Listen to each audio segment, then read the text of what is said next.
Em Mateus, capítulo de número 13. Evangelho de Mateus, capítulo de número 13. Nós temos aqui em Mateus, capítulo 13, texto que nós estamos estudando. Nós estamos fazendo a exposição do Evangelho de Mateus. Nós temos aqui uma sequência de parábolas. Mateus registra aqui uma sequência de parábolas.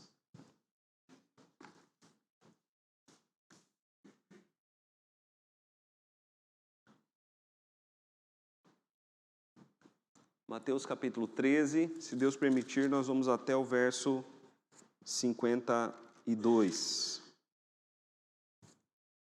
Mateus capítulo 13, nós vamos falar sobre esse tema, Jesus e as parábolas.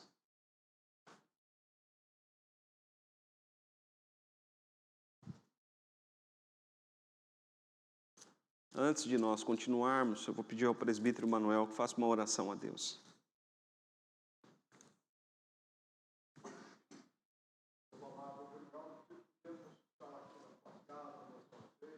Sim, Pai.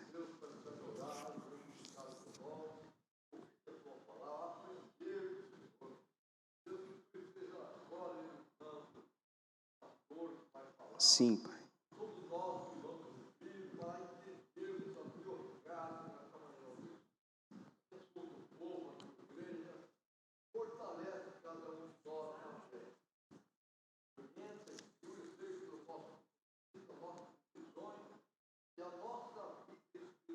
Sim, Pai.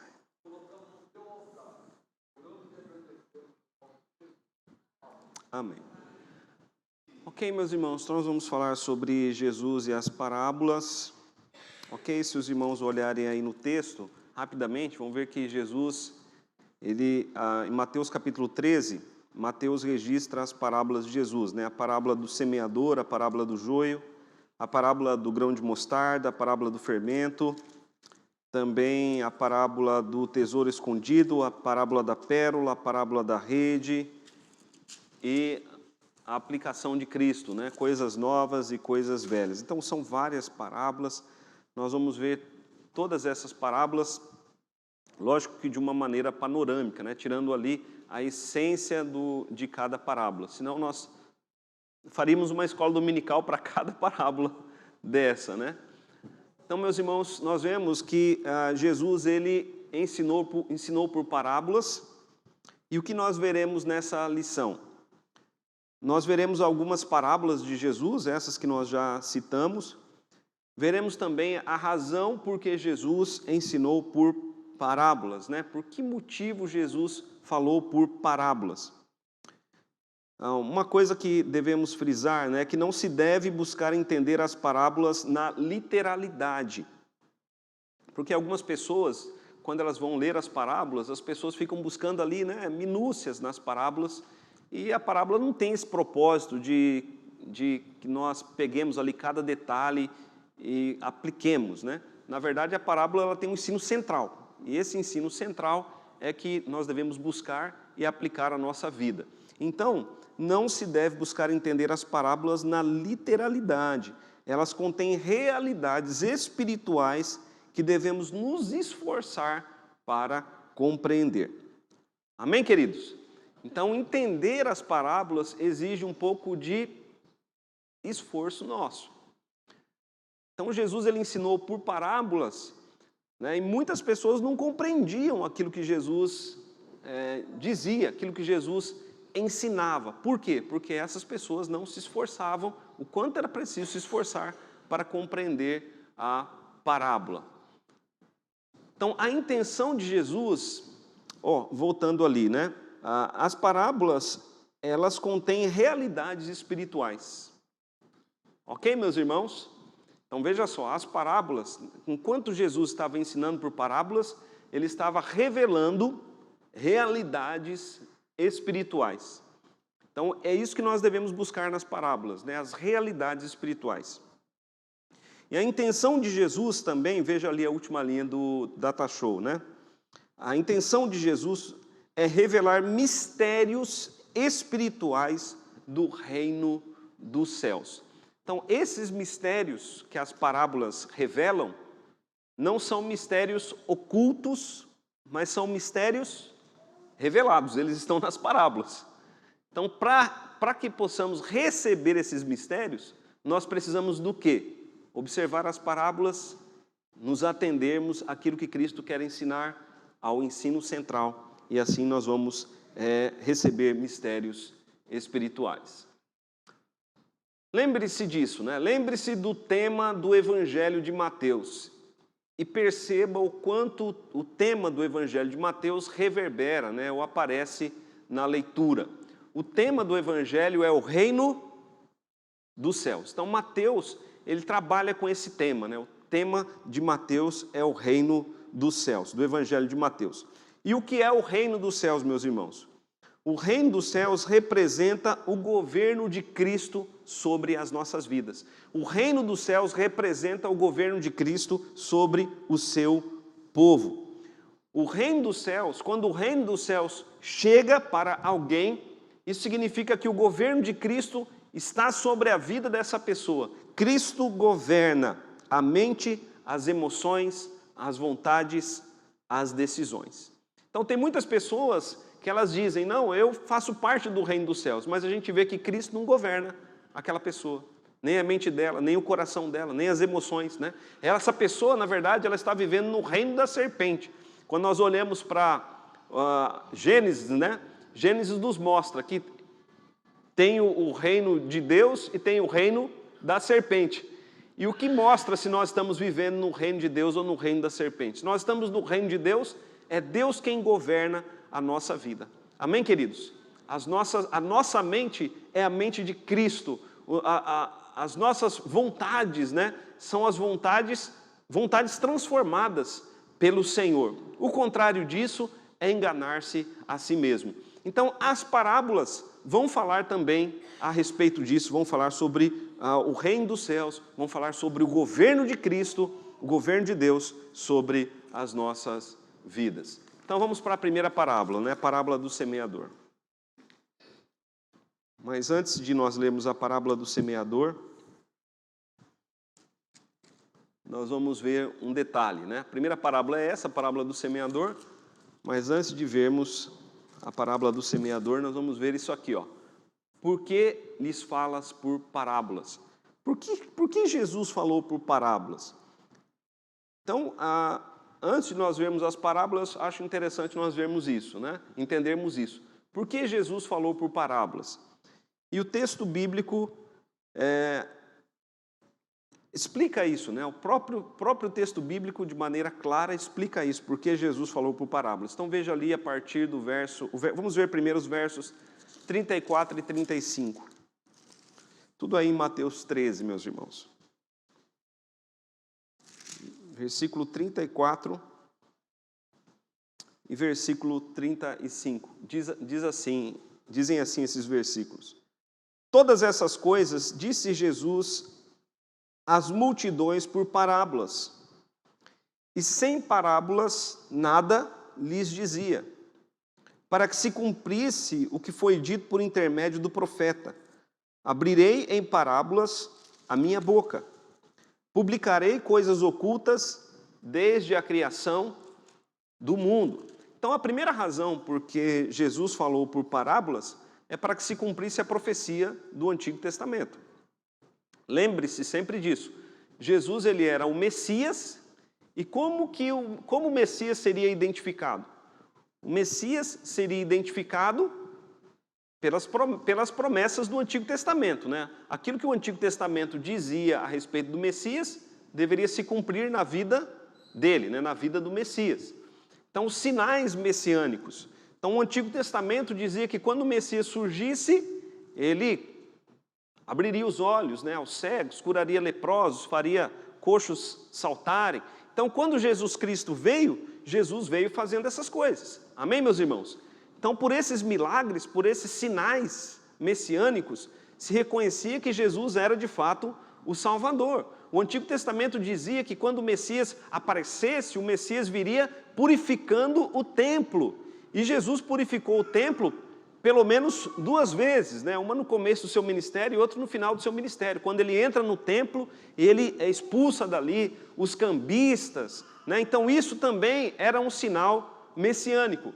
E uma outra maneira de reconhecer o Messias era através do seu ensino. O Messias apareceria, viria ensinando como ninguém ensinou. O Messias ensinaria através de parábolas. Então, olha só o verso de número 34 e o verso de número 35. Todas essas coisas disse Jesus às multidões por parábolas, e sem parábola nada lhes dizia. Para quê? Para que se cumprisse o que fora dito por intermédio do profeta. Abrirei em parábolas a minha boca, publicarei coisas ocultas desde a criação do mundo. Então, nesses ensinos de Cristo, reconhecia-se que ele era o Messias. Como diz lá, né? Os irmãos podem ver depois no Salmo 78 a respeito disso. Ok, queridos? Então essa foi uma primeira razão pela qual Jesus ensinou por parábolas. Vamos ver outra razão que Mateus registra aí. Mateus capítulo de número 13, do verso 10 até o verso de número 15. Então se aproximaram os discípulos e perguntaram: por que lhes falas por parábolas? Olha só a pergunta dos discípulos, meus irmãos. A pergunta dos discípulos é uma pergunta óbvia. Por que o Senhor fala por parábolas? Porque quem fala por parábolas fala enigmas que precisam ser decifrados. Jesus não dava de mão beijada para o povo. Então os discípulos perguntaram: por que o Senhor não fala claramente? Por que fala por parábolas? E a resposta de Cristo, o versículo de número 11. Ao que respondeu: porque a vós outros é dado conhecer os mistérios do reino dos céus, mas àqueles não lhes é isso concedido. Então veja só, meus irmãos, conhecer os mistérios do reino de Deus é uma coisa que Deus concede para quem Ele quer. Jesus está dizendo: olha, para eles que estão ouvindo, não é dado conhecer os mistérios. Veja mais uma vez aí o verso de número 11. Porque a vós outros, aos discípulos, a vocês é dado conhecer os mistérios do reino dos céus, mas àqueles não lhes é isso concedido. Então Jesus ensinou por parábolas para que ficasse claro para alguns os mistérios do reino e para outros não ficasse claro. Esse é o objetivo dele, ensinar por parábolas. Veja o verso de número 12. Pois ao que tem se lhe dará, e terá em abundância, mas ao que não tem, até o que tem lhe será tirado. Por isso lhes falo por parábolas, porque vendo não veem, e ouvindo não ouvem, nem entendem. Parece estranho, meus irmãos, Jesus falar isso, mas é isso mesmo que Jesus está falando. Eu ensino por parábolas para que eles, vendo, não vejam, para que eles ouvindo, não ouçam. Eu falo por parábolas para que eles não compreendam. Veja o que Jesus diz ali no verso 13, para confirmar que não sou eu que estou dizendo, é a Escritura. Por isso lhes falo por parábolas, porque vendo não veem, e ouvindo não ouvem, nem entendem. Eu falo por parábolas porque, falando por parábolas, eles não entendem os mistérios do reino dos céus. Mas aqueles a quem é concedido, eles vão compreender. Mas aqueles a quem não é concedido, eles não vão compreender. E quem concede? Deus Pai. É uma obra do Espírito Santo. Se o Espírito Santo não conceder, a pessoa não vai compreender os mistérios do reino dos céus. Se o Espírito Santo conceder, a pessoa vai compreender os mistérios do reino dos céus. Verso de número 14. De sorte que neles se cumpre a profecia de Isaías. Ouvireis com os ouvidos e de nenhum modo entendereis. Vereis com os olhos e de nenhum modo percebereis. Porque o coração deste povo está endurecido, de mau grado ouviram com os ouvidos e fecharam os olhos. Para não suceder que vejam com os olhos, ouçam com os ouvidos, entendam com o coração, se convertam e sejam por mim curados. Bem-aventurados, porém, os vossos olhos, porque veem, os vossos ouvidos, porque ouvem. Pois em verdade vos digo que muitos profetas e justos desejaram ver o que vedes e não viram, e ouvir o que ouvis e não ouviram.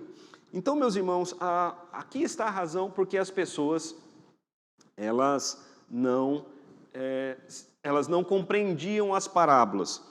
Veja ali o verso, o que está ali no data show, né? A terceira linha. O problema dos ouvintes está onde? No coração. Veja o que Jesus diz ali. Porque o coração desse povo está endurecido. Né? O coração deles está endurecido. Eles ouvem de mau grado. Eles fecham os olhos. E por isso, eles fecham os ouvidos. Por isso eles não entendem. Veja ali o verso de número 15, o que diz, né? Não entendem com o coração. E quem não entende com o coração, não é curado. E que cura é essa, meus irmãos? Não é uma cura física, é uma cura espiritual. Veja só, tem pessoas que a gente abre a Bíblia para elas, a gente lê, a gente mostra a verdade, e a pessoa, ela simplesmente não entende. Por que ela não entende? Porque não é concedido a ela entender. Por que ela não entende? Porque o coração dela é endurecido para receber a palavra de Deus. Né? A culpa dos que serão condenados é a culpa deles, do coração deles ser endurecido. Mas o que então pode fazer com que a pessoa tenha o coração amolecido? O que pode fazer com que a pessoa se converta e seja curada? Isso é uma obra do Espírito Santo, meus irmãos. Veja comigo lá Ezequiel, capítulo 36.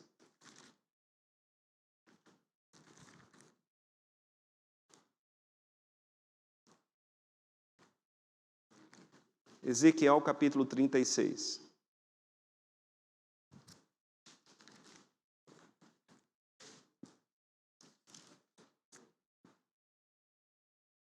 Versículos... Nós vamos ler só o 26 e o 27. Olha só. Ezequiel capítulo 36, versos 26 e 27, diz assim. Quando fala aqui, né, Ezequiel, ele fala sobre, esse texto, meus irmãos, ele fala sobre a obra do Messias e a obra do Espírito Santo. E veja só o que Deus, por meio do seu Espírito, faria. Por meio do Messias e por meio do seu Espírito, né? Dar-vos-ei coração novo, e porei dentro de vós espírito novo. Tirarei de vós o coração de pedra, e vos darei coração de... O que diz lá? Por que o povo ouvia, mas não entendia? Por que eles não permaneciam da forma como estavam? Por quê? Diz o texto lá que nós lemos, de Mateus, que o coração deles era endurecido. E o que diz aqui? Dar-vos-ei coração novo, porei dentro de vós espírito novo, tirarei de vocês o coração endurecido, né, o coração de pedra, e vos darei coração de... Porei dentro de vós o meu espírito, e fareis que andeis nos meus estatutos, guardeis os meus juízos e os observeis. Meus irmãos, a única maneira da pessoa passar a observar a palavra de Deus, receber a palavra de Deus, e viver conforme a palavra de Deus, é se Deus transformar ela. O texto está dizendo aqui, ó, Deus precisa trocar o coração.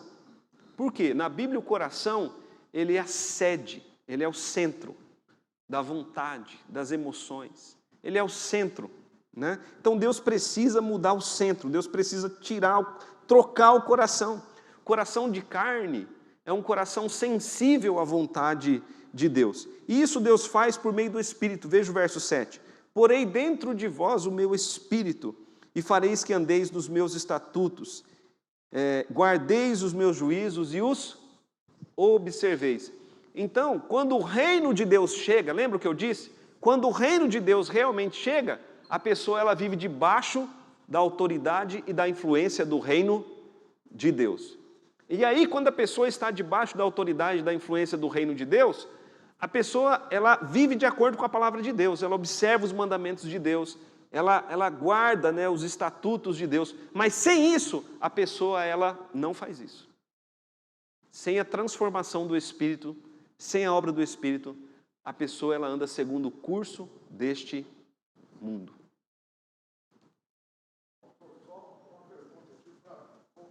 Sim.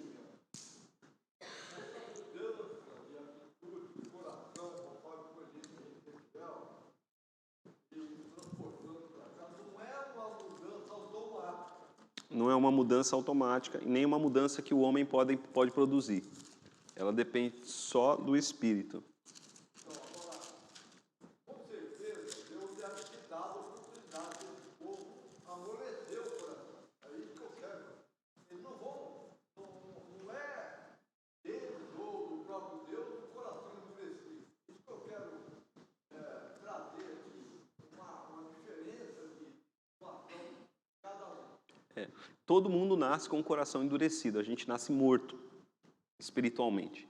O que é ser morto espiritualmente? É não ter o Espírito. Se a pessoa não tem o Espírito Santo, ela está morta espiritualmente. O que é morte? O que é a morte física para nós? Não é a separação do corpo do espírito? Para nós a morte física é isso, né? O que é a morte espiritual? É a pessoa sem o Espírito. Por isso que quando Ezequiel profetiza lá para o vale de ossos secos, o que diz? Profetiza ao Espírito? Profetiza. E o que Deus faz lá para que eles tenham vida? Deus dá o Espírito. Então a vida vem pelo Espírito. O ser humano nasce morto. Como é que um morto vai responder a Deus? Não vai responder.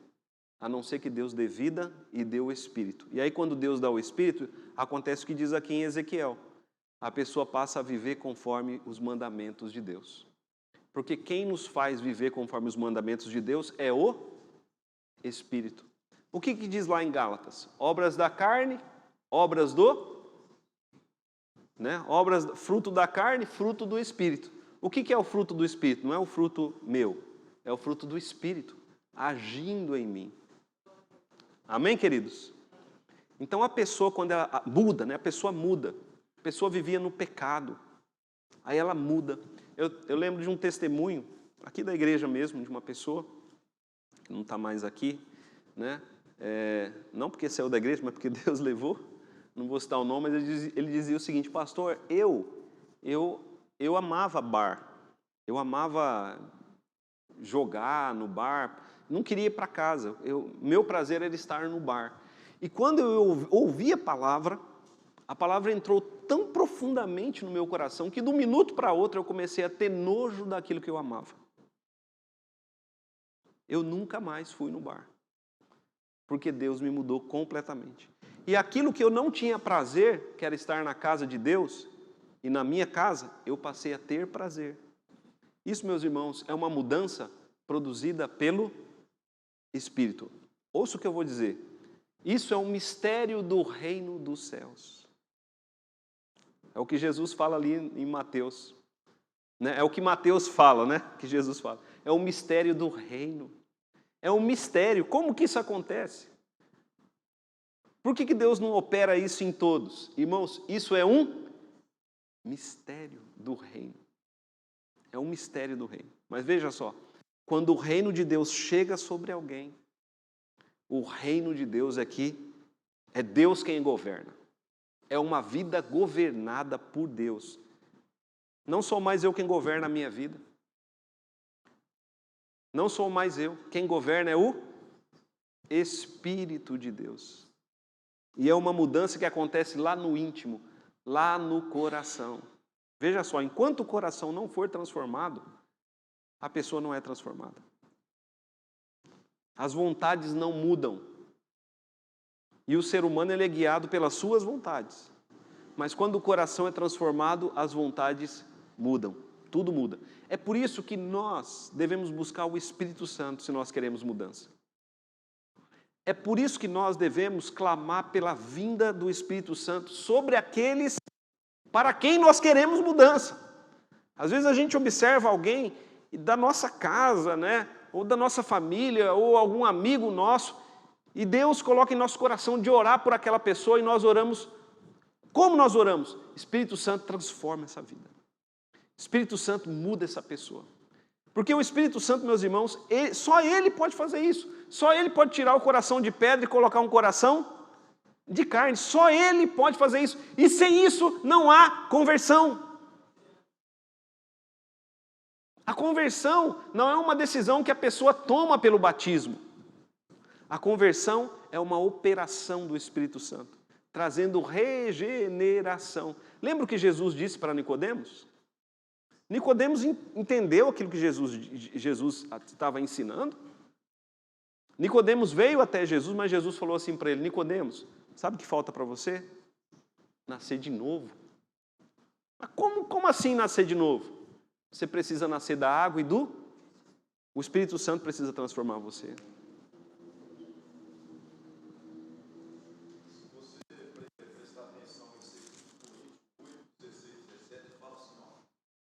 em 2 Coríntios 8, 16 e 17. Estou sem o microfone aqui. Mas graças a Deus, que pôs a mesma solicitude por vós no coração. E Tito, pois aceitou a exortação e muito inteligente, partiu voluntariamente para vós. Quando você estava falando que quem tem ouvidos para ouvir ouça, que está no capítulo 9, você vê que o próprio é um ato voluntário. Deus ele transforma e é um voluntário, irmãos. Isso aí a gente fica até tranquilo na hora que a gente vai evangelizar as pessoas. Então eu já me deparei evangelizando e tem pessoas que dão risada. Sim. Uns zomba. Só que você sabe que tanto a nossa epistemologia, porque nós temos a mente de Cristo, então todo o nosso voluntarismo, de nós irmos pregar, tudo isso aí vem de Deus. Não é um teísmo aberto, onde Deus ele não sabe o futuro, ele não sabe. Não, dentro da providência de Deus, Deus estabeleceu meios necessários. Sim. Para que as pessoas que têm ouvido ouvem e o Espírito Santo que dá esse entendimento. Então, e aí tem o Apocalipse 17, que ele vai falar. Porque Deus tem posto em seus corações que se cumpre o seu intento. Ele tem uma mesma ideia, ele tem a cabeça do seu bem, até que cumpre as palavras de Deus. Então, tanto a nossa epistemologia dos eleitos, os retos, Deus vai colocar no corações deles para que eles cumprem Propósito, né? Sim. Muito bem, é isso mesmo. Não sei se todo mundo ouviu aí, né? Estava sem o microfone aqui. Mas é isso aí, vamos lá. Então o problema está no coração. Receberão cura aqueles quem Deus conceder a cura no coração.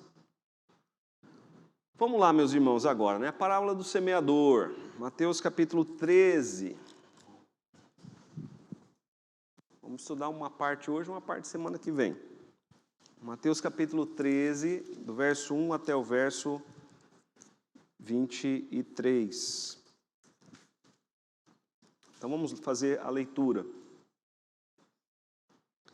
Naquele mesmo dia, saindo Jesus de casa, assentou-se à beira-mar, e grandes multidões se reuniram perto dele, de modo que entrou num barco e se assentou, e toda a multidão estava em pé na praia. Então você consegue imaginar a cena, né? Jesus assentado à beira-mar e as multidões ali em torno dele, em pé, e ele ensinando. E dizia muitas coisas, e de muitas coisas lhes falou por parábolas, e dizia: eis que o semeador saiu a semear.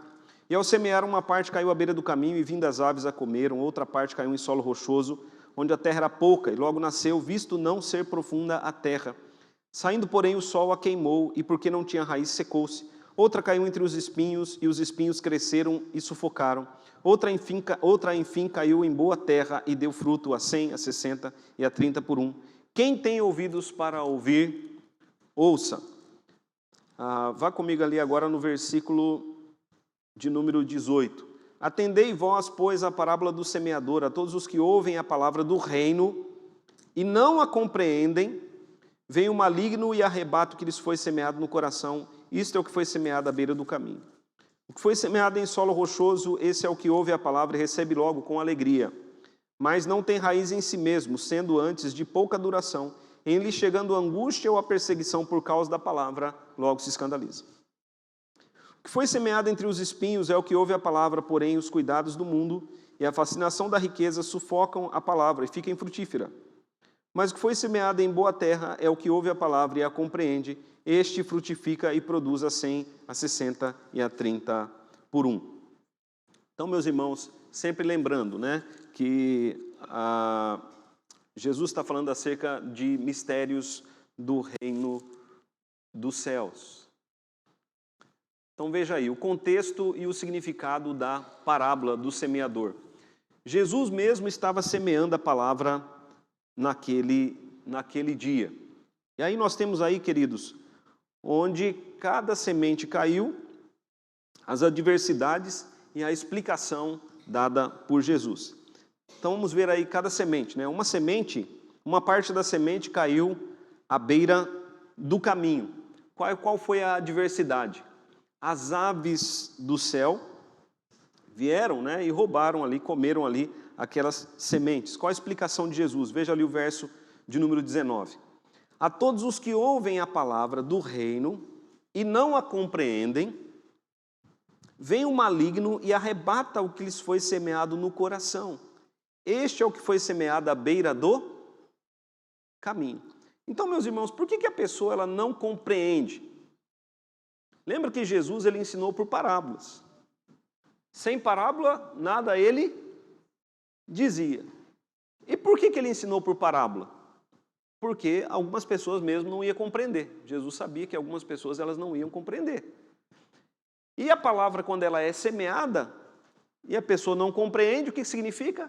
O diabo vem, né, o maligno vem, e arrebata aquilo que foi semeado. E a palavra ela ficou como algo que fica à beira do caminho. Veja, meus irmãos, é interessante. Às vezes a gente está pregando a palavra, a pessoa está mexendo no celular, ela está mascando chiclete. Ela não vai compreender. Se não houver um esforço, a pessoa não vai compreender. Se não houver uma meditação, se não houver uma inclinação do coração, a pessoa não vai compreender. E às vezes a pessoa ela vem para a igreja, mas o coração dela não está na palavra. O coração dela está em algo que ela vai fazer depois. Amós fala sobre isso. Sobre aqueles que vêm para o local de adoração preocupados com o dia de amanhã. Né? Então, às vezes, a pessoa está aqui, mas o coração dela não está aqui. Está em outro lugar. A semente está sendo semeada. O que essa semente vai fazer? Vai se perder. É uma semente à beira do caminho. Essa pessoa, ela não recebeu nem a vontade de Deus, nem a lei de Deus, nem os juízos de Deus, nem os estatutos de Deus. Por quê? Porque ela não compreendeu. Ficou à beira do caminho. Então, ela não vai viver conforme a vontade de Deus. Como diz lá em Ezequiel, que aquele que recebeu o novo coração, ele vai viver conforme a vontade de Deus. Então, é interessante isso, meus irmãos.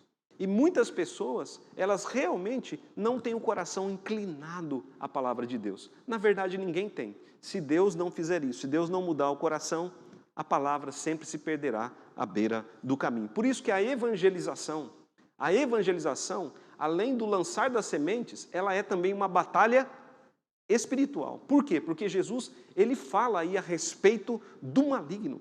O maligno, ele não quer que a palavra fique em nós, que a palavra penetre em nossos corações. Ele quer roubar essa semente. E existe, meus irmãos, essa questão da batalha espiritual. Interessante.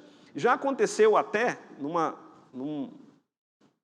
batalha espiritual, vamos dizer assim, mais profunda, de eu atender pessoa no gabinete, eu tá falando com a pessoa e a pessoa realmente não ouvi nada que eu estou dizendo, nem uma palavra, a pessoa fica surda. Isso já aconteceu mais de uma vez. Pastor, o senhor está mexendo os lábios, mas a voz não está chegando. E eu tenho que orar, repreender o inimigo, para continuar falando com aquela pessoa. Mas também tem aquelas pessoas que a palavra se perde, como disse o André, elas zombam, né, do Evangelho. Ou seja, existem várias maneiras da palavra se perder e ficar à beira do caminho. Essa é a primeira diversidade que Jesus apresenta. A segunda diversidade ali, né, o solo rochoso.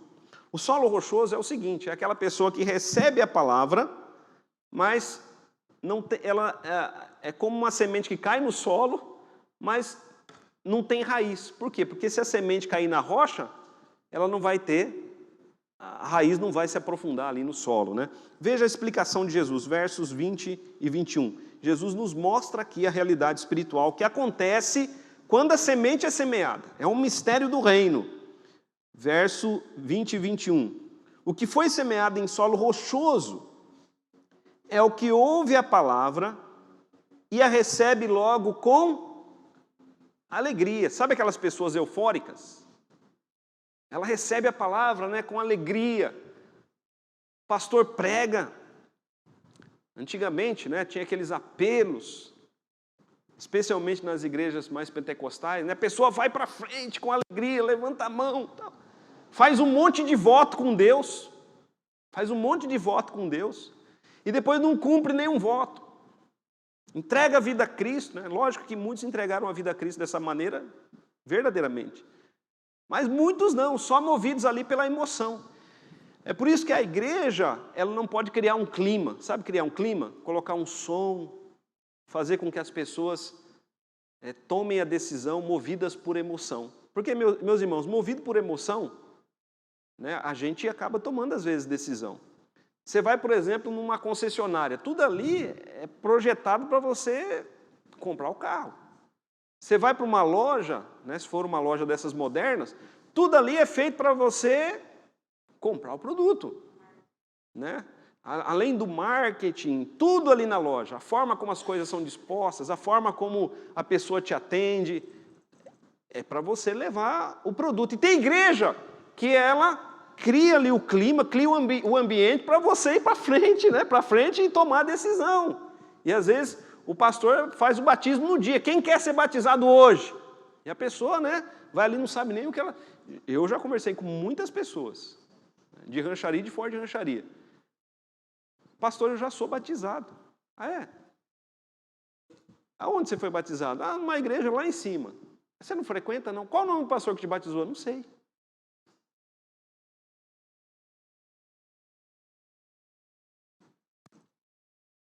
Então veja só.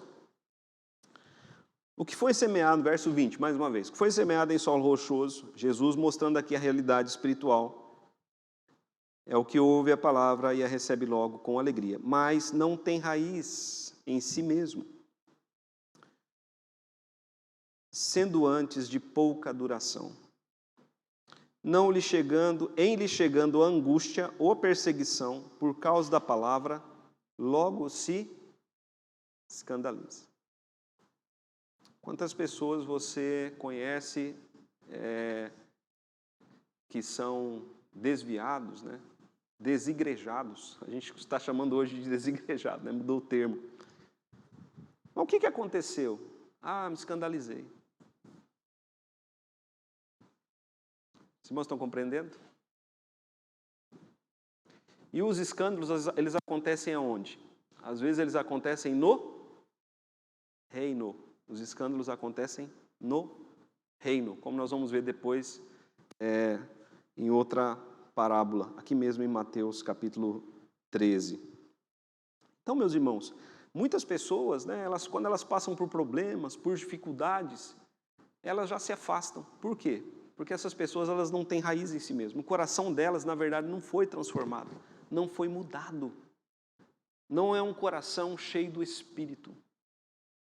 E aí, essas pessoas, na verdade, elas vinham para a igreja esperando alguma bênção, algum favor divino. Mas, quando não veio nem bênção, nem favor, ainda vieram problemas, perseguições, essas pessoas logo se cansaram, se escandalizaram, e aí elas perdem toda a força espiritual e se afastam de vez. O que foi semeado entre os espinhos? Qual é a adversidade? Os espinhos, né? Os espinhos são as adversidades. Veja o verso de número 22, a explicação de Jesus. O que foi semeado entre os espinhos é o que ouve a palavra, porém os cuidados do mundo e a fascinação das riquezas sufocam a palavra e fica infrutífera, né? É aquela pessoa que ouve a palavra, ela compreende a palavra, ela é uma simpatizante da palavra. Conhece gente assim, simpatizante da palavra? Mas aí tem os cuidados do mundo. O que são os cuidados do mundo? É o dia a dia, irmãos. É o dia a dia. Os cuidados do mundo é o dia a dia. O dia a dia sufoca a gente, não sufoca? Sufoca. Né? Eu conheço, são muitas pessoas, você conhece também, muitas pessoas, pastor, eu não consigo ir na igreja. Né? Tem isso, tem aquilo para fazer, tem aquilo outro para fazer. Né? Sempre tem alguma coisa para fazer, sempre tem alguma coisa para impedir. Os cuidados do mundo. E às vezes a fascinação das riquezas. Pastor, eu tenho que trabalhar, eu tenho que trabalhar, eu tenho que trabalhar, eu tenho que trabalhar. Eu tenho que trabalhar. Não consigo, pastor, ir para a igreja. Eu tenho que trabalhar. Os cuidados do mundo, né, a fascinação das riquezas, eles são os espinhos. Sufocam a palavra e ela fica infrutífera. E a boa terra? A boa terra, meus irmãos, a boa terra é a terra que foi arada, preparada pelo Espírito Santo. A boa terra é quando Deus tirou o coração de pedra e colocou em nós o coração de carne. A boa terra é aquela pessoa que foi purificada, como diz lá em Ezequiel, da água, né, pela água. Não a água, né, comum, nem a água do batismo, mas a água do Espírito. E essa pessoa agora transformada por Deus, ela é a boa terra. Então, porque ela foi transformada, porque ela foi trabalhada por Deus, ela recebe a palavra de Deus, ela compreende os mistérios do reino e ela se esforça por viver no poder do Espírito Santo. Está claro, queridos? A boa terra, veja ali o verso de número 23. Mas o que foi semeado em boa terra é o que ouve a palavra e ele faz o quê? Ele a compreende. Não só compreende, mas ele frutifica e produz a 100, a 60 e a 30 por 1. O que é a boa terra? A boa terra, meus irmãos, é aquele que é diferente daquele que caiu à beira do caminho, porque o que caiu à beira do caminho ele não compreendeu. Esse aqui compreendeu. O maligno roubou do que caiu à beira do caminho, mas desse aqui o maligno não roubou, né? A semente. Esse daqui, ele não é o que é o solo rochoso, porque ele tem raiz em si mesmo, ele está firmado na palavra, porque ele compreendeu a palavra, ele está firmado na palavra.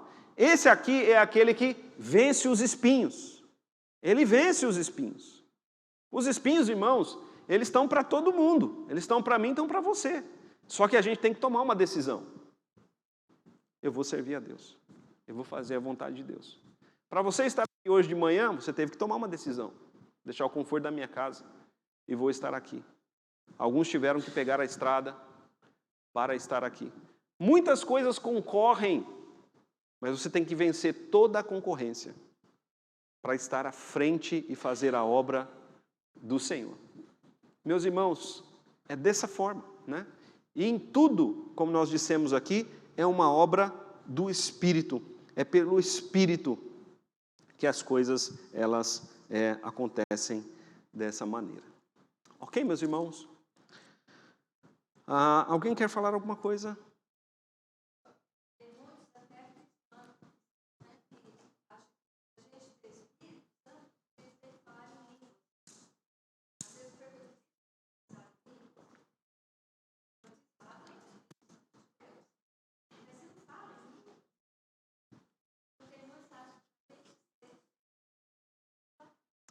Não, aí já é uma visão, né, doutrinária de algumas denominações, mas não, o apóstolo Paulo vai dizer lá em Coríntios que todos nós temos o Espírito, todos nós fomos batizados em um só Espírito, e evidência, né, eu sempre digo isso, evidência de ter o Espírito Santo é o fruto do Espírito, porque tem gente que fala em línguas, mas não glorifica a Deus, a vida não glorifica a Deus. E a nossa vida tem que glorificar a Deus. E nós glorificamos a Deus como? Pela obra do Espírito em nossas vidas. Amém, meus irmãos? Vamos parar por aqui. Semana que vem a gente continua com as parábolas.